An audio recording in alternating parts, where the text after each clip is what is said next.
welcome to Rev Sports. The T20 World Cup has well and truly started, but we're still talking about Bangladesh because all is not over yet when it comes to that debacle that happened ahead of the World Cup. Now, from what we've heard today, Animul Islam Bulbul is in Lahore today. He will meet two ICC officials, including Imran Khwaja, and there will be talks about what happens when it comes to penalties, sanctions. Will BCB invoke force majeure like the PCB tried to do? Is something we will discuss. And of course, as we have more updates, we will tell you. But Chomi, can you give us the details of this entire meeting? What's going on in Lahore today? Gargi, as you said, Bangladesh Cricket Board Chief Aminul Islam Bulbul is already in Lahore. And our viewers might ask that it is an issue between India and Pakistan at this moment, that India are scheduled to play against Pakistan. So why Bangladesh? Because a couple of ICC officials are coming to Lahore by 4 p.m. PST, Pakistan Standard Time, which is 4:30 p.m. Indian Standard Time. They are expected to reach Lahore. One of them is ICC's deputy chair. You mentioned very correctly, Imran Khwaja, who has been doing the role of a peacemaker in the entire saga, as ICC never stopped. ICC never shut out the back channel options. So because ICC, as always, ICC even the response ICC gave to Pakistan's notification yesterday said ICC has always been accommodative and inclusive, and don't construe it as a weakness. As a world body, they are showing maturity. Now, coming to your question, Gargi, uh, there is every possibility, as once again ICC will negotiate with Pakistan and will urge them to play the game. What my sources tell me, that Pakistan Cricket Board will might use Bangladesh as a make weight, that don't take any punitive actions against them, don't impose sanctions, don't fine them, don't create an issue as regards the NOCs for the Bangladesh Premier League, and please don't impact the bilateral series that Bangladesh should be playing in the future. So all these things, so Pakistan, what I'm told, that might use Bangladesh as a make weight, which is the reason Aminul Islam Bulbul is there.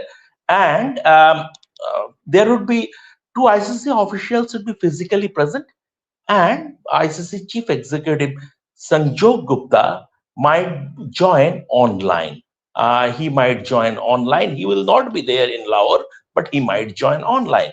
Now, the fact of the matter is that there have been indications that there could be a U-turn.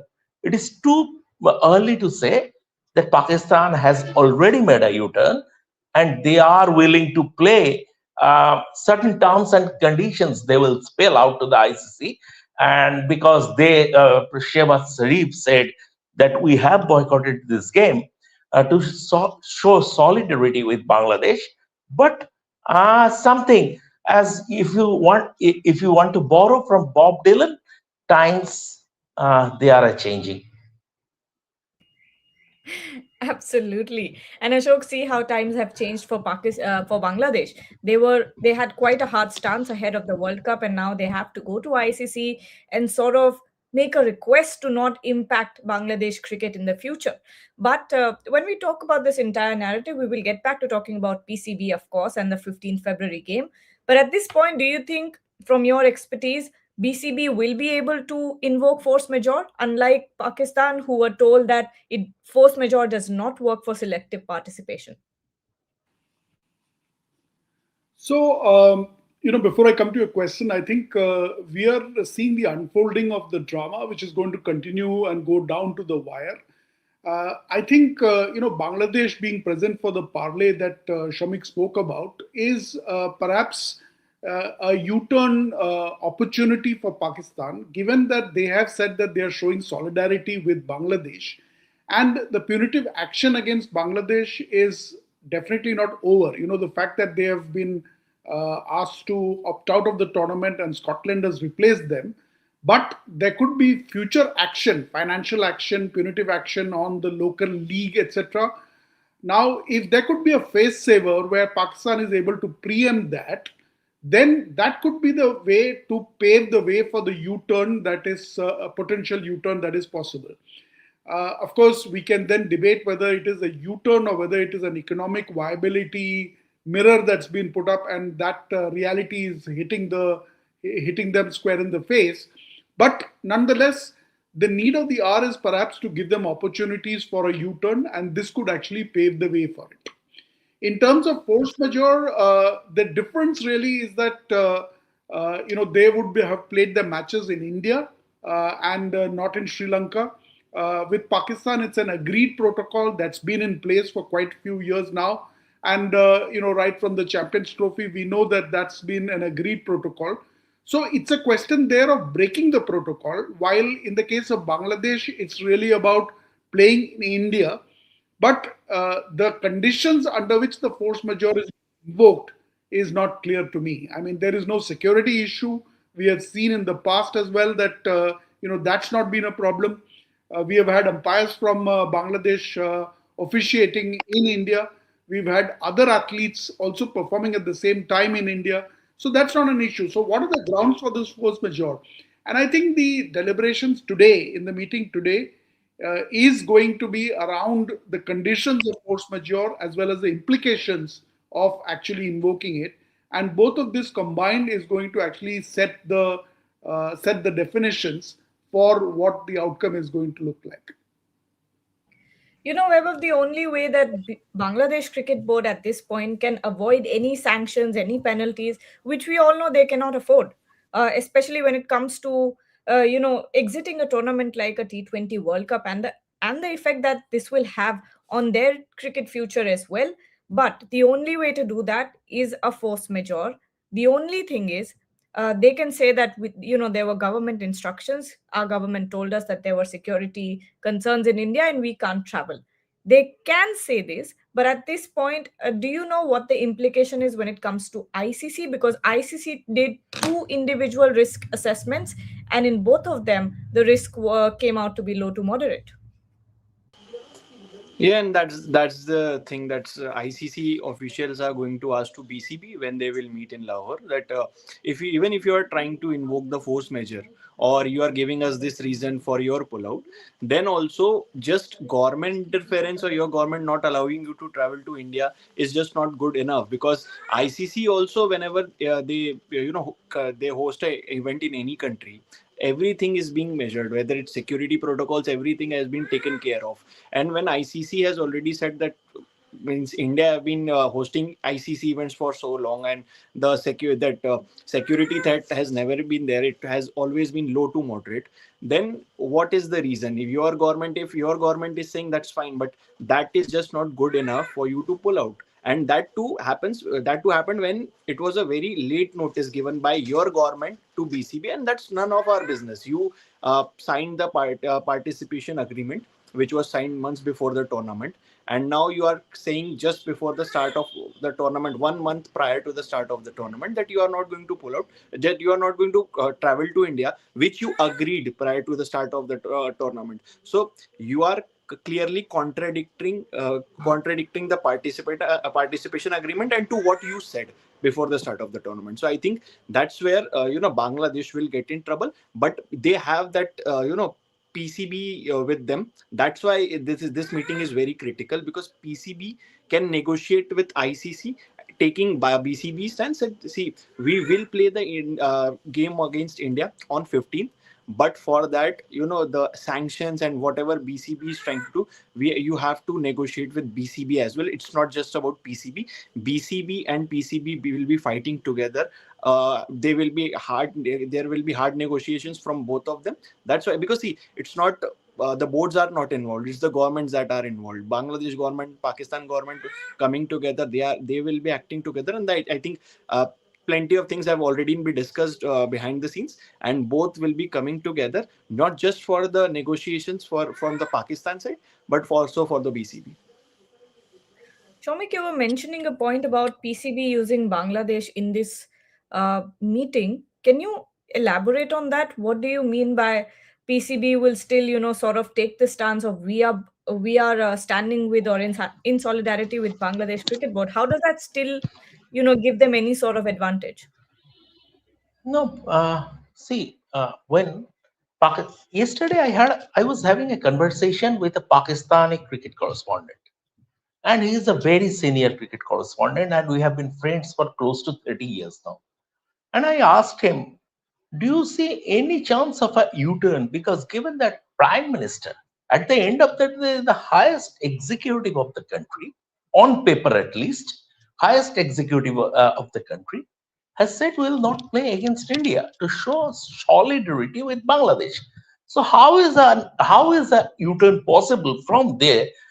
Because if it happens, then the Prime Minister will lose credibility, and the response from him, and obviously Gargi, I cannot name the correspondent, is said usko chodo, prime minister ko chodo, uska kya locus standi hai, wo usko jo bolega wo wahi karega.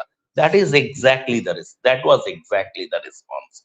So the but then again, if Pakistan backtrack, and whatever it is, back channel negotiations, the implications, everything, they need a face saver, and they need to present it to their awam in a way that it's a win-win situation for them, that they haven't lost in this battle, that we have exacted our pound of flesh, which is safeguarding Bangladesh. So that is one thing they are trying to do. Now that Prime Minister has mentioned officially that we are doing is to show solidarity with Bangladesh. So that could be the face saver.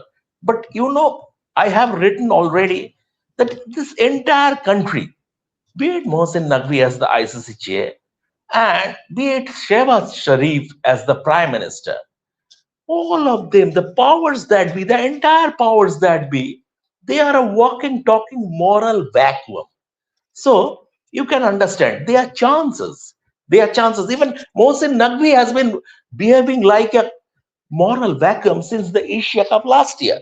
I mean, he played with the Asia Cup trophy. Can you expect someone of his position to do it? He, I mean, he, it could have been done differently, but he didn't do that. So apart from being chances, they are walking, talking moral vacuums. So this is what a way to face saver. I think this is, and also that friend told me we are very hopeful. We are hopeful, not very. He didn't say very, but he said we are hopeful that the 15th February game will happen. Let's see what Ah, happens. But okay. the way things are going, there could be a shift. There could be a shift in the positive direction. Absolutely. The head of the government has said that they will boycott the match, but really, when you pull back everything, you realize that Pakistan and the Pakistan Cricket Board has no And locus Gargi, standi just in. one more thing. Sorry, Gargi, one more thing. You asked me what Bangladesh. Bangladesh, as I've already said, Pakistan very likely in this meeting will use Bangladesh Cricket Board as a make weight. Simple. Right.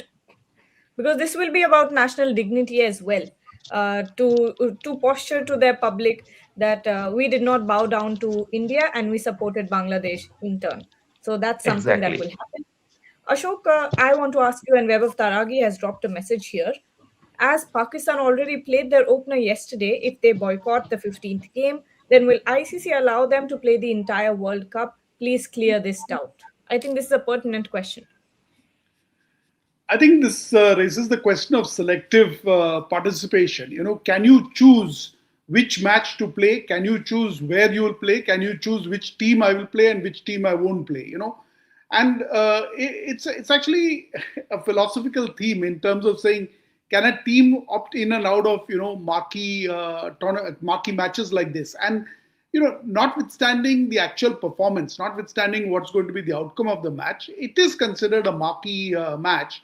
And therefore, can global tournaments like the ICC World Cup tournaments survive conditional commitments of this nature? Uh, you are then treating the tournament itself like a buffet, saying that I will pick this, I will not pick this. And what it does is to erode the credibility of this. So I think ICC will take a very strong view of this in terms of what actions that they can take. That is going to be debated, and I'm not sure that the rules are very clearly specified out on this one.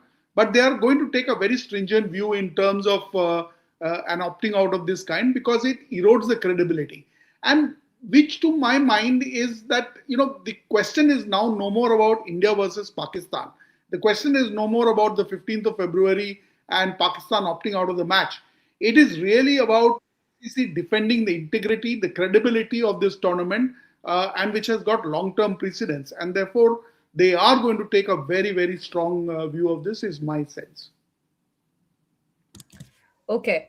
Ramesh Kumar here is saying, why is ICC still listening to blackmailing from PCB in the middle of the World Cup tournament? Enough of this blackmail.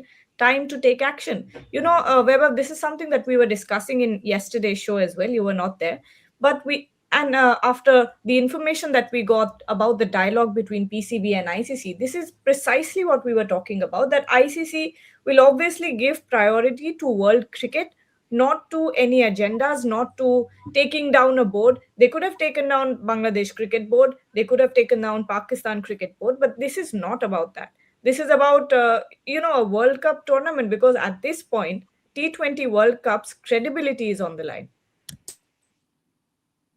Definitely, and it's about the saving the integrity of the tournament that ICC is hosting. And when it comes to Pakistan and the other boards, like the question has been asked that why we are still, why ICC is still in talking terms. You have to understand that Pakistan, whether it's Pakistan or even Bangladesh, they are a full member nation. They are not a Scotland or a Nepal. See, they are a full member nation, and in future also you will see them taking part in the multi-nation events which ICC hosts, obviously. So that's why these talking terms, these negotiations are still going on. See, world cricket, although we say that Australia, England, South Africa, India are favorites, they are the heavyweights as of now. But when it comes to sports in this part of the world, that's Asian subcontinent, Bangladesh, Pakistan, these are the nations which drive audience. When broadcasters get in, whether even if you have a Pakistan, Bangladesh, you will get full crowd, you will have a full packed stadium. So there is a good reason why ICC are still in talking terms, and they are being neutral, which is unlike like whatever allegations comes from Pakistan side that because Jay Shah is there in ICC, he is the chair. So ICC is being biased towards India, but it is clearly not the case. If Jay Shah was biased or something like that, then ICC wouldn't have been talking to PCB. They would have said either you give us a clear response whether you are participating or not, or we'll put sanctions, because we are well within our rights to do that. But ICC is not doing that. ICC is still trying to find a way through all of this. That's why even the members who are going to attend the meeting from ICC, they are ready to talk to BCB as well with PCB. So ICC, their stance is clearly that we want to negotiate, we want to talk, we want to discuss, we want to find a solution, rather than doing things what Mohsin Naqvi did. He clearly misused his powers as a ACC chairman last year. Asia Cup trophy is still not in India. So that's something, misuse of power, which we can say that he clearly used his powers and he was biased not to give trophy to India. He clearly used that. But ICC under Jaisha is not doing any of that, and clearly a neutral stance is there. I think this is the way forward. You have to be neutral because you are a global body. So that's why the talking terms are still there between ICC, PCB, and other boards. And just to add to what Vaibhav is saying, I think, at this forum, to react to provocation of this kind is actually then going to set a completely wrong precedence. And therefore, one must, acknowledge that the ICC has been forthright. And while Vaibhav said that the ICC is acting neutrally, if you see, while they are maintaining the decorum which is required of the global office that they hold, they have been very clear in their communication. In terms of the letter that they sent out to the PCB, they are very, very clear, very strongly worded, articulated words in terms of what could be the impact. because all said and done, not playing is no more a neutral act. One could say it is symbolic, or it was symbolic, but now it's disruptive, and one missing match can disturb not just the tournament but the entire right cycle, right? I mean, you are really holding broadcasters, fans, sponsors, everyone then hostage, and it requires therefore to be managed in a mature manner, managed in terms of communication across all stakeholders, and action finally once you have run out of all these options. And Ashok, it's a double-edged sword, this selective participation thing. It's a double-edged sword in the sense Pakistan can say that you are the ICC and you have allowed selective participations uh, earlier. 1996, 2003, you being the world body, you allowed selective participation. Then again, this is their side of the story. This is specific side of the story. At the same time, if the ICC allows this to happen, that will set a dangerous precedent.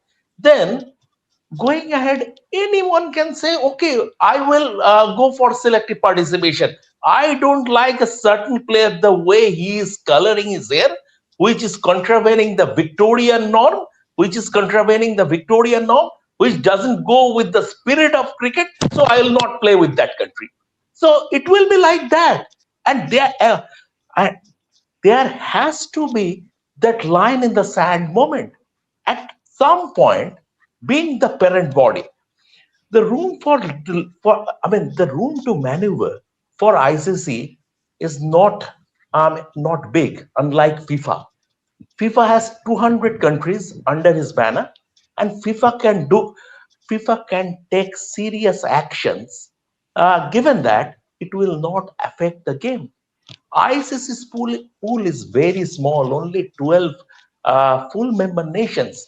So ICC will have to be more careful, more considerate, and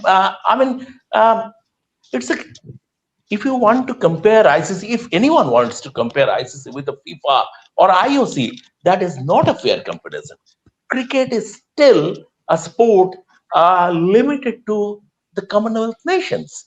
So, from that point of view, perspective is different, everything is different. So, ICC, and we have seen, especially under Jesha, ICC being very, very inclusive, be it the the deported Afghan women's cricketer, everything, the way ICC has been handling, it has been very inclusive.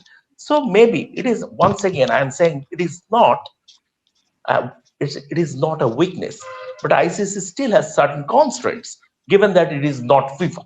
But a line in the sand moment has to be drawn, because otherwise, anyone, as I gave you the example, it might happen in the future. All right. Very valid points raised by everyone. Last 5 minutes on the show, this is exactly what Abhay is also saying, what you guys were discussing right now. That if ICC fulfills the demands of PCB or BCB, other boards will start doing the same drama for benefits, money, or other things, which is not good administration. I think one of the ICC releases that came earlier in this thing, there was a in the last paragraph it was mentioned that they do not want to sort of risk the integrity of the ICC more than the tournament, because if they don't want to set the wrong precedent. If I'm not wrong, this is exactly what was written in that release.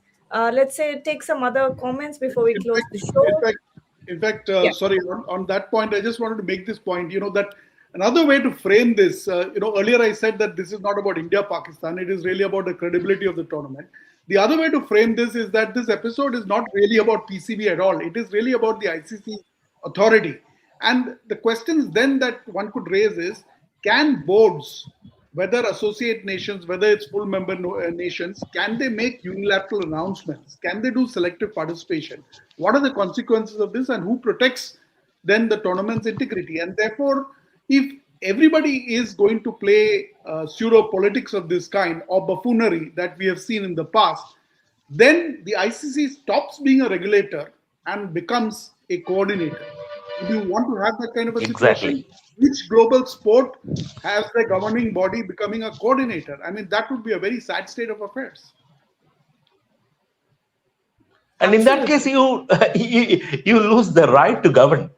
If you become Exactly. a coordinator, you lose the right to govern. Okay, let's take final couple of comments. Abhay is saying, looking at ICC pitches, it is high time BCCI has to understand pitches in IPL must also be neutral for both, not only the batters. Weber, what we saw last night, that pitch was definitely a spicy wicket from Wankhede. We were not expecting to see that, but both of those, fixtures that we saw, especially Pakistan versus Netherlands and India versus USA, down to the not down to the wire, but the teams that you expect to be stronger were really tested. I'll not discuss much on Colombo wickets because Colombo wickets have been playing the same way, whether it is Lanka Premier League or international cricket. England toured Sri Lanka recently, and it was all spin-friendly conditions, and that's what you expect from Sri Lanka as well. And that's why Pakistan fielded four spinners yesterday. They did like 16 overs of spin. So I'll not discuss much on Colombo, but yes, Wankhede. Even if you recall the IPL time, the matches that Mumbai Indians played, they were bowling Will Jacks regularly. Will Jacks is still a part timer, but he was getting wickets. He got important wickets. I remember that game against SRH where he got the wickets of Travis Head and I think Ishan Kishan was there. So, Wankhede on off days, these are the odd days where you will get to see that spinners, having some assistance from the wicket. And this happens. I have seen this happen in the last two sessions, in the last two editions of the IPL. So this is not like BCCI also have to have the understanding of how the wickets have been prepared. I think BCCI curators are good enough. It's just that on that day, I see that yesterday USA bowled better, and there was a little bit of assistance for the spinners. Even the wicket was holding for the pacers as well. So that's why we got to see the Indian batting and the shot selection. You cannot justify the shot selection of Hardik Pandya or some other batters, Rinku Singh. So I think it's not down to the pitches. Wankhede, I have seen same kind of Wankhede wickets being prepared during the IPL as well. You cannot really change what is underneath the surfaces. So it's nothing to compare, whether it's BCCI or ICC, whatever curators prepare. Okay, final comment here. Fitmonk is saying such an electrifying atmosphere in Wankhede today. Great support for Nepal. Ashok, actually, with every passing World Cup, you're seeing that associate nations are actually climbing that ladder, are getting better every single time there is a tournament like this. And yesterday as well was a day for the associates, and the support for them is also growing.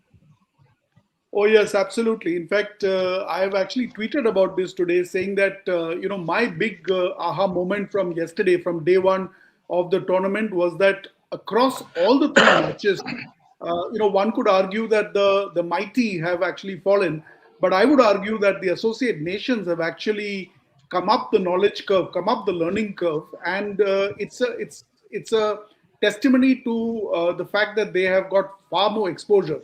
I was talking to a friend of mine in the US in terms of what led them to be such competent performers. Why is it that the US team yesterday didn't seem overawed by the situation? In fact, they were playing as if they have been doing this all along. And what he said was that their exposure to franchise cricket across the world has led them to become far more knowledgeable. And therefore, one argument is the one that Vaibhav made, which is about the pitch conditions. But the other argument could be that over a period of time, you begin to understand and analyze how the batsmen play and start bowling to those conditions. And one must not rule out that. And I think Nepal today is going to actually spring a surprise. If you look at their team composition, if you look at how they've been performing, I wouldn't be surprised if they are able to pull off one or two upsets. It'll be great to see. That's what you want to see in a World Cup happen, and you want to see a team like USA climb up the ranks even more. When we talk about the next USA versus Pakistan fixture, we're not talking about this as Pakistan going in as favorites. We're actually seeing it as a head-to-head contest. So this is what you want to see every passing T20 World Cup to happen.